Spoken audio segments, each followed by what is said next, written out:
मुद्दे जिनका सीधा वास्ता है आपसे, खबरें जो जुड़ती है आपके अपनों से, आपके क्षेत्र की हर छोटी बड़ी खबरें देखिए उत्तर प्रदेश न्यूज आपकी आवाज पहुंचाते हैं जिम्मेदारों तक। माध्यमिक शिक्षा राज्य मंत्री गुलाब देवी ने कहा कि संभल में 87 तीर्थ स्थल हैं जो कहीं नहीं मिलेंगे। योगी सरकार ने वंदन योजना के तहत संभल के यम तीर्थ के विकास को 1 करोड़ रुपए से अधिक की धनराशि उपलब्ध कराई है। योगी सरकार विलुप्त हो चुके तीर्थ स्थलों को संरक्षित करने और उनको विशेष पहचान दिलाने के लिए अग्रसर भूमिका निभा रही है। योगी सरकार संभल नगरी को कल की नगरी के तौर पर विकसित करेगी। मंत्री गुलाब देवी गुरुवार को संभल के सदर हल्लू सराय स्थित यम तीर्थ पर पहुंची थी। इस तीर्थ के विकास के लिए योगी सरकार ने वंदन योजना के तहत करीब 1 करोड़ 20 लाख रुपए का बजट आवंटित किया है। इसी के चलते शिक्षा मंत्री गुलाब देवी यहां भूमि पूजन में शामिल हुई। इस दौरान उन्होंने कहा कि संभल भगवान श्री कल्की की नगरी है। यहाँ 87 तीर्थ स्थल हैं। इतने तीर्थ स्थल कहीं भी नहीं मिलेंगे।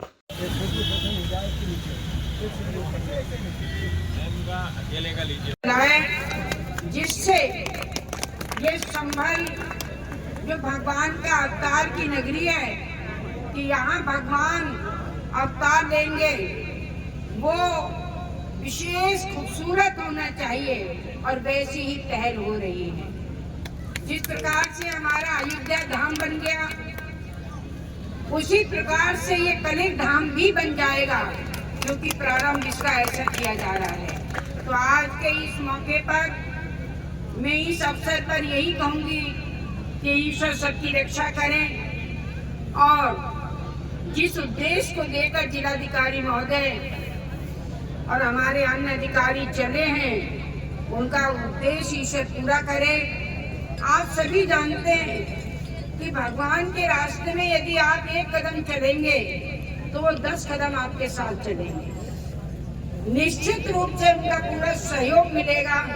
ये तो हमारे विधान में है कि ऊपर वाले के नाम से जो कोई भी कदम उठाएगा, ईश्वर उसकी मदद भी करेगा और उसके कार्य भी पूरे करेगा।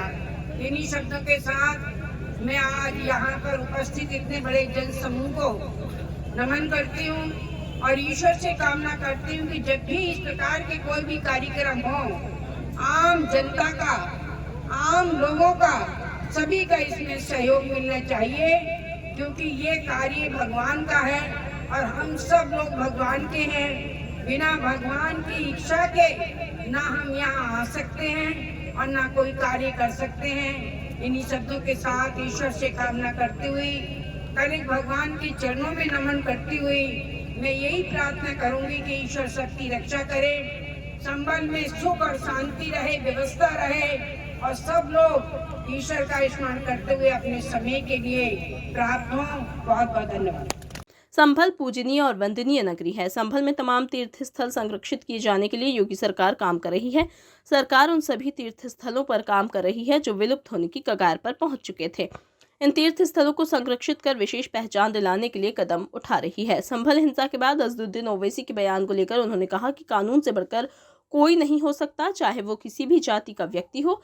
यदि कोई भी कानून को हाथ में लेगा तो उसके खिलाफ कार्रवाई की जाएगी। उन्होंने कहा कि संभल में तीर्थ स्थल पहले से ही थे, इसीलिए निकल रहे हैं।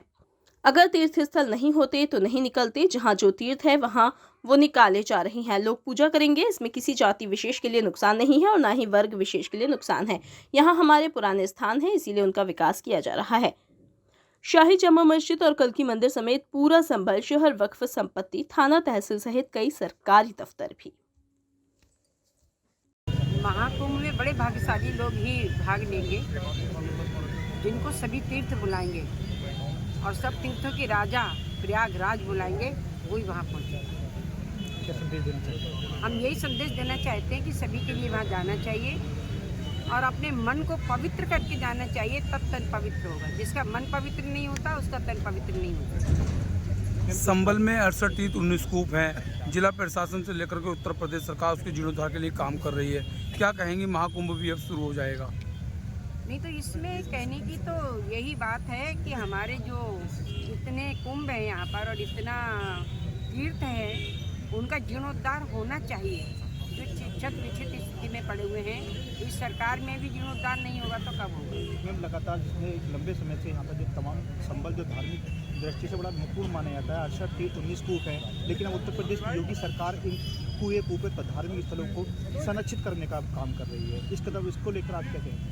नहीं, सरकार का ये दायित्व है और सरकार का ये पहला धर्म बनता है कि जिसके नाम से सरकार आई है, भगवान राम के नाम से, उनके जितने भी तीर्थ हैं, कूप हैं और परिक्रमा मार्ग हैं, वो सब जगह के सही होने चाहिए। संभल के लिए हर जगह के सही होने चाहिए। जिस तरह से लगातार विपक्ष सवाल उठा रहा है कि संबल में कुएं की खुदाई हो रही है, कूपे की खुदाई हो रही है, समाजवादी पार्टी हो या असदुद्दीन ओवैसी, ये लगातार ये सरकार पर सवाल उठा रहे हैं। इस प्रजातंत्र में किसी को बोलने नहीं दोगे क्या?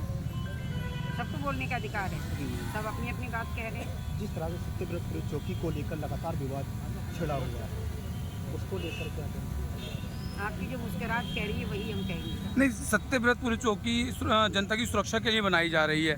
असदुद्दीन ओवैसी उस पर सवाल निशान उठा रहे हैं। उनका कहना यह है कि सरकार के पास पुलिस चौकी बनवाने के लिए पैसे हैं, स्कूल कॉलेज बनवाने के लिए पैसे नहीं हैं। जिसकी रही भावना जैसी, प्रभु मुहूर्त देखी तिन तैसी। जिसके जैसे भाव होते हैं वो अपने भावों को व्यक्त करता है। हम सुरक्षा के लिए ज़्यादा महत्व देते हैं। हमारी सरकार सुरक्षा, शिक्षा, चिकित्सा इनके लिए प्राथमिकता के आधार पर रखती है और उसी आधार पर कार्य कर रही है। और के लिए कार्य हो रहा है। आज यहाँ एमपी उत्तर प्रदेश की किस तरह से ये लगातार निकल रहे हैं, क्या आगे का प्लानिंग है? देखो, ये कोई नई चीज़ नहीं है। संबल में 68 तीर्थ हैं, परिक्रमा मार्ग है, उन्हीं का जीर्णोद्धार किया जा रहा है। प्रयागराज में भी एक बड़ा आयोजन हो रहा है मेले का, क्या कहें? ये हमेशा से होता चला आ रहा है। प्रयागराज तो एक अद्वितीय स्थान है जहाँ पर करोड़ों की तादाद में वहाँ पर स्नान लोग करते हैं। प्रयागराज भगवान सबकी रक्षा करते हैं। अब इस बार लगभग 50 करोड़ लोग वहाँ पहुँचेंगे और ज़्यादा लोग। शाही जामा मस्जिद की 40 से 45 पन्ने की पेज आज कोर्ट में रिपोर्ट दी गई है, क्या कहेंगे? ये कोर्ट का मामला है, कोर्ट जाने। असदुद्दीन ओवैसी लगातार जो आपने यहाँ पर का क्या लगातार संबल में ऐतिहासिक धरोहर बाहर आ रहा है, चीख कर रहा है मैं यहाँ हूँ, और यहाँ के डीएम और एसपी दोनों कार्रवाई कर रहे हैं। क्या कहना है इस बीच में और किस तरह से आप ऐतिहासिक नगरी को आगे क्या संदेश देना चाहते हैं? देखो, ये कलिक भगवान की नगरी है और इसमें 87 तीर्थ हैं, सब कूपों को लगा के। इतना कहीं पर भी आपको नहीं मिलेगा। बहुत कम स्थान होंगे जहाँ 87 स्थान होंगे जहाँ इस तरह की पूजनीय है, वंदनीय है।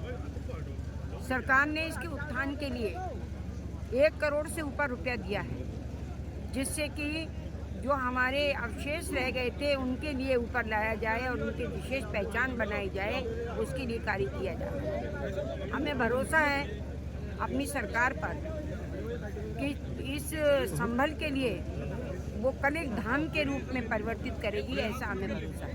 मैम, लगातार जिस तरह से अब यहाँ हिंसा के बाद ओवैसी ने भी ट्वीट किया है कि वक्फ संपत्ति है, ऐसे में उन लोगों के खिलाफ जो संभल का माहौल खराब करना चाहते हैं, राजनीति कर रहे हैं, क्या कहना है? देखो, कानून से बढ़कर कोई नहीं हो सकता। चाहे वो किसी भी जाति का व्यक्ति हो, यदि कानून को हाथ में लेगा तो उसके खिलाफ कार्रवाई की जाए।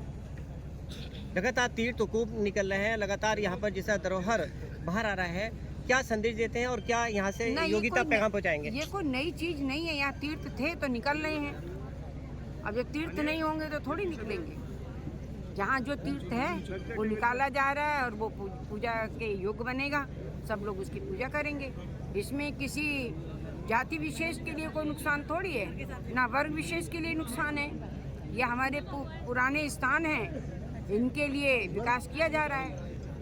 Thank you ma'am. वो लगातार ट्वीट करके लगातार सरकार को घेरने की कोशिश कर रहे हैं कि वक्फ की संपत्ति, हालांकि संबल प्रशासन ने भी आज क्लियर कर दिया है कि संबल के जो 4 किलोमीटर के एरिया में जो संपत्ति है वक्फ की संपत्ति है। तो उसको लेकर अब क्या कहेंगे जो लगातार विपक्षी आरोप प्रत्यारोप लगा रहे हैं? वो क्या कह रहे हैं ये रिकॉर्ड बता। नहीं, अधिकारियों का कहना है कि कागजों में निकल करके सामने आया है कि संबल की 4 किलोमीटर की परिधि है, मैं कल की मंदिर के, वो सब वक्फ की संपत्ति है। ये सारी चीजें रिकॉर्ड की है मौखिक में। ठीक है मैम।